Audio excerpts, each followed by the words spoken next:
Okey, baik, ada soalan. Sebelum ni saya beli emas 1 gram sekitar harga 530.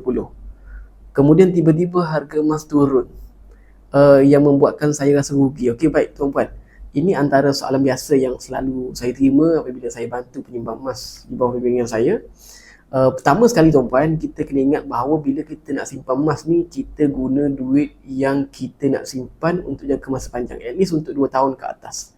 Kalau duit dalam masa terdekat yang kita nak guna ni, yang tu tak sesuai untuk kita simpan dalam bentuk emas. Yang kedua tuan-puan, bila kita simpan emas, kita dapatkan ilmunya sekali. Sebab ramai orang, bila dia simpan emas, dia hanya melihat emas ni sebagai instrumen untuk dia buy low, sell high, buy low, sell high. So bila dia buy, kemudian tiba-tiba harga turun lebih rendah daripada harga yang dia beli, dia rasa rugi. So tuan-puan kena dapatkan ilmu dia, tuan-puan kena faham bahawa emas ni bukan hanya buy low sell high. Kemudian yang ketiga tuan-puan, bila tuan-puan mula simpan emas, tuan-puan paling kurang tuan-puan dapatkan fizikal. Sebab apa tuan-puan? Orang yang anggap emas ini sebagai saham, dia memang akan rasa rugi. Sebagai contoh, sebelum ni dia beli 1 gram dengan harga 500 1 gram. Kemudian tiba-tiba harga emas turun kepada 480. Confirm dia akan rasa rugi tuan-puan. Sebab apa?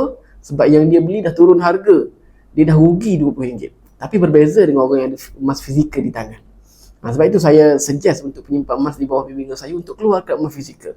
Sebab apa tuan-tuan? Sebagai contoh, sebelum ini saya beli 1 dinar ini dengan harga RM2,000.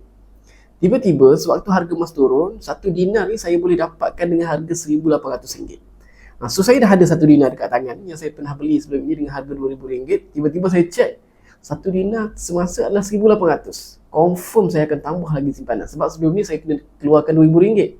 Sekarang ini untuk dapatkan 1 dinar yang sama, saya hanya perlu keluarkan RM1,800. So bila harga emas turun ini, sebenarnya ia berita gembira kepada penyimpan emas untuk tambah simpanan emas dia dengan harga yang lebih rendah berbanding sebelum ini.